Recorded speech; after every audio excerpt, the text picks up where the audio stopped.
Assalamualaikum warahmatullahi wabarakatuh. Baik saudara-saudara sekalian, kita teruskan perkuliahan kita. Kalau kemarin kita mendiskusikan tentang fungsi teori dalam penelitian, terutama penelitian politik, maka hari ini kita coba akan mendiskusikan kelanjutannya, yaitu tentang apa sih sebenarnya teori politik itu. Karena tidak semua kita paham atau tahu apa sih teori politik itu, karena secara definitif teori tentang politik itu membutuhkan penjelasan lebih detail. Paling tidak para ilmuwan politik itu berusaha memetakan konsep dalam teori politik itu pada dua hal, yang dua hal ini memberi warna selanjutnya kepada bagaimana kita, mahasiswa atau dosen atau siapapun yang berminat belajar ilmu politik, memahami tentang peta konsep itu. Begini, pertama ada yang mengatakan bahwa teori politik itu berkaitan dengan relasi politik. Jadi teori politik itu dibutuhkan untuk menjelaskan bagaimana relasi-relasi politik atau relasi-relasi kondisi-kondisi tertentu yang itu masuk dalam kategorisasi kerja-kerja politik itu dapat dijelaskan. Jadi hal yang paling utama dari pembahasan itu adalah tentang relasi politik. Itu yang pertama. Yang kedua, teori politik hanya sebagai cabang dari ilmu politik. Jadi dua hal itu, dan tentu ini dua-duanya kita akan pakai untuk menjelaskan bagaimana sebenarnya teori politik itu posisinya dalam mata kuliah metodologi ilmu politik. Ingat saudara-saudara, kita sedang belajar berteori, karena belajar memakai atau mempergunakan metodologi itu adalah substansinya, esensinya adalah bagaimana saudara-saudara sedang mempraktekkan teori. Jadi bermetodologi itu adalah berteori. Jadi bagaimana teori itu dipraktekkan dalam proses penelitian dan semacamnya, atau hanya sekedar proses memetakan narasi atau penjelasan-penjelasan dalam ilmu politik, dalam politik. Nah, karena itu teori sangat memiliki peran yang sangat vital. Tanpa Anda memiliki pemahaman tentang teori politik yang benar, Anda akan kesulitan untuk bisa menjelaskan bagaimana sebenarnya fakta-fakta di lapangan yang Anda temukan dalam proses penelitian politik. Oleh karena itu, mempelajari teori-teori politik itu adalah sebuah keharusan bagi Anda yang sedang menempuh kuliah di Fakultas Ilmu Politik dan Sosial, apalagi Anda jurusannya memang ilmu politik. Oleh karena itu, saudara-saudara, anggaplah bahwa Anda belajar teori politik itu sebuah keharusan atau kewajiban yang nomor satu sebelum Anda benar-benar melangkah ke mata kuliah yang lain. Oleh karena itu, saran saya Anda harus menikmati betul mata kuliah teori politik yang mungkin di semester awal ini Anda sudah mendapatkannya. Oleh karena itu, pahami betul bagaimana teori-teori politik itu menjelaskan realitas politik yang ada di masyarakat, atau teori politik itu memberikan prediksi-prediksi terkait bagaimana harusnya politik akan terjadi dan akan berakhir. Baik, jadi di pengantar ini saya ingin mengatakan bahwa teori politik merupakan sebuah model penjelasan tentang bagaimana kekuasaan bekerja. Nah ini, nanti saya di akhir perkuliahan akan saya jelaskan berbagai konsep utama yang biasanya memang menjadi bahan diskusi utama dalam kajian politik. Oleh karena itu nanti saya akan diskusikan itu juga. Nah, di pengantar ini itu dijelaskan begitu detail bahwa sebuah model penjelasan tentang bagaimana kekuasaan bekerja. Berarti memang sejak awal politik itu selalu berbicara tentang kekuasaan. Kekuasaan seperti apa? Kemarin saya sudah diskusikan bahwa kekuasaan itu tidak selalu hanya struktur yang tercatat dengan rapi, umpamanya presiden atau gubernur atau bupati, bukan. Tapi kekuasaan itu tidak hanya semata yang sifatnya struktural seperti itu, tapi kenyataan itu adalah kemampuan seseorang atau sekelompok orang untuk mempengaruhi orang lain sehingga orang lain itu bisa berperilaku berpandangan atau bahkan sampai bercara pikir itu mengikuti orang yang berkuasa tadi. Jadi kekuasaan tidak harus selalu dengan kekerasan dan dengan struktur negara, tidak, tapi kekuasaan itu bisa dengan persuasi, bisa dengan hegemoni, banyak sekali. Ya, hegemoni nanti di mata kuliah ilmu politik atau di teori politik Anda akan mendapatkan penjelasan tentang hal itu. Baik, karena itu penjelasan dalam teori politik ini melibatkan sejumlah variabel yang berhubungan dengan relasi kuasa dan perorganisasian masyarakat.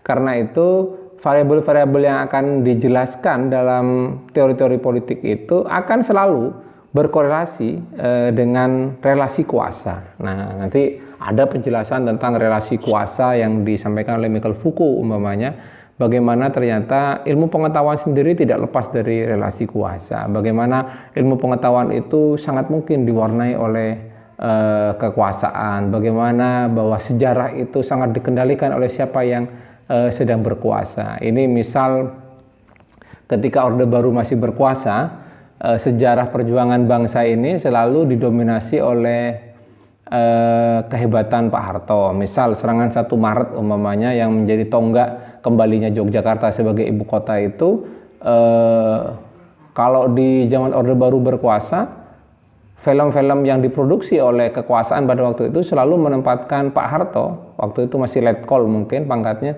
menjadi tokoh utama dari serangan 1 Maret yang mengembalikan eksistensi tentara nasional Indonesia pada waktu itu di mata dunia, bahwa Indonesia belum bubar. Indonesia ada, buktinya serangan 1 Maret yang begitu masif mengepung ibu kota Yogyakarta pada waktu itu dilakukan oleh gerilyawan itu, dan itu berhasil. Nah, di catatan sejarah yang dibuat oleh Orde Baru pada waktu itu, tokoh utama, tokoh kunci atau pemeran utama dari keberhasilan serangan 1 Maret itu Pak Harto. Tapi ketika Orde Baru tumbang, baru munculan berbagai versi sejarah lain yang mengatakan bahwa bukan Pak Harto ternyata tokoh utamanya, tapi Panglima Jenderal Sudirman dan misal Sri Sultan Hamengkubuwono IX, ayahanda dari Sri Sultan Hamengkubuwono X yang sekarang sedang berkuasa di Jogja gitu. Banyak sekali versi ternyata. Nah, ini ternyata ilmu pengetahuan dan sejarah tidak bisa lepas dari relasi kuasa. Kekuasaan sangat bisa mengendalikan warna sejarah atau kebenaran dalam ilmu pengetahuan. Kemarin saya sempat jelaskan bagaimana paradigma itu saling sikut untuk diganti oleh paradigma baru ya. Paradigma baru. Ilmu pengetahuan itu sangat berlomba untuk mendominasi menjadi ilmu pengetahuan yang paling benar, misalnya begitu. Nah, itu relasi kuasa yang bicara. Baik, kita lanjutkan saudara-saudara. Secara akademik, saudara-saudara, teori politik juga bisa dipahami sebagai area studi atau disiplin yang membahas tentang sistem perpolitikan atau ideologi. Biasanya berada dalam tataran negara. Nah, jadi kalau secara akademik yang sifatnya teoritik itu bahwa sistem perpolitikan, teori politik bicara tentang sistem perpolitikan atau ideologi. Nah, ini biasanya yang senang dengan yang begini ini adalah mereka yang ada di kampus. Orang kampusan biasanya lebih senang berbicara tentang teori-teori yang sifatnya penjelasan teorinya itu teoritik. Berbeda dengan para pekerja politik. Mereka tidak senang dengan hanya kajian yang teoritis, mereka lebih senang kepada aplikasi memahami teori itu di lapangan. Nah, ini sebenarnya memiliki dua sisi kelemahan masing-masing. Karena itu menjadi seorang akademisi politik itu harusnya lebih sering untuk melakukan diskusi dengan para pekerja politik, sehingga apa yang mereka ketahui di teori itu tidak hanya seperti menara gading, dan para pekerja politik seperti politisi itu tidak hanya mengandalkan insting untuk mendapatkan kekuasaan, tapi mereka juga harusnya belajar dan mau berdiskusi dengan para akademisi yang secara teoritik lebih menguasai tentang teori-teori politik. Sehingga kombinasi keduanya itu bisa menyempurnakan bagaimana seharusnya politik itu diwajahkan dalam realitas kehidupan bernegara, umpamanya begitu. Baik, kita lanjutkan. Tentu saudara-saudara, saya mohon maaf, kuliah kita akan kita percepat karena ini adalah bulan Ramadan dan video ini saya buat menjelang sholat tarawih, jadi saya harus agak mempercepat speed, kecepatan ya, penyajian materi yang akan saya sampaikan. Nah, sebagai sebuah model penjelasan, teori politik melibatkan konsep dan prinsip-prinsip yang digunakan oleh orang-orang untuk mendeskripsikan, menjelaskan, dan mengevaluasi peristiwa serta institusi politik.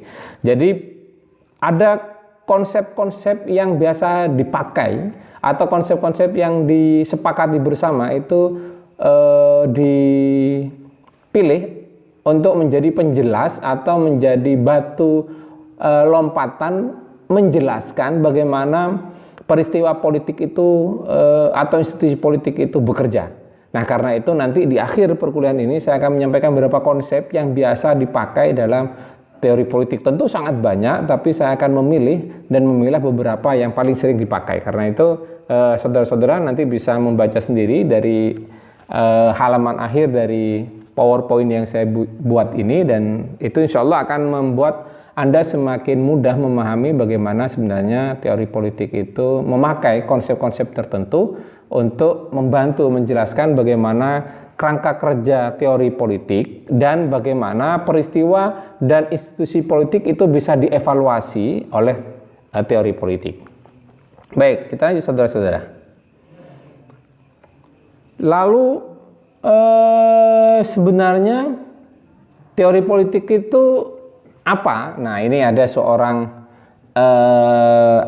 ilmuwan saya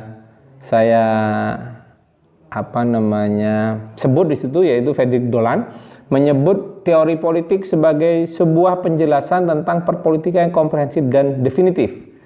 Karena itu saya sejak awal selalu mengatakan bahwa konsep itu membantu penjelasan teori politik. Nah, untuk bisa memahami teori politik lebih gampang, lebih enak, lebih runtut, lebih terarah dan teratur, itu butuh definisi-definisi. Ide dari teori itu tidak sekadar menyebutkan dan mendeskripsikan variasi dari rezim politik seperti liberalisme, sosialisme, feminisme, islamisme dan sebagainya, tapi juga mengartikulasikan esensi dan makna dari isme-isme tersebut. Jadi bukan hanya sekedar ini adalah sebuah ideologi, tidak, tapi bagaimana ideologi-ideologi itu bekerja, diartikulasikan dalam kerja-kerja politik. Nah, lagi-lagi teori politik yang akan membantu menjelaskan itu. Tidak rumit kiranya kalau hanya sekedar menjadi penjelasan ideologi yang terbatas tadi. Tapi kalau sudah menjadi sebuah teori, itu akan lebih runtut, lebih mudah dipahami. Begitulah kira-kira saudara-saudara, sehingga Anda sebagai para pembaca atau Anda yang belajar ilmu politik itu akan lebih mudah memahami bagaimana kerja-kerja politik itu bekerja dan dipraktekkan dalam kenyataannya. Baik, apa sebenarnya manfaat Anda memahami bagaimana teori politik itu dibaca oleh para ilmuwan politik? Nah, paling tidak saudara-saudara, ketika Anda membaca teori politik, Anda akan bisa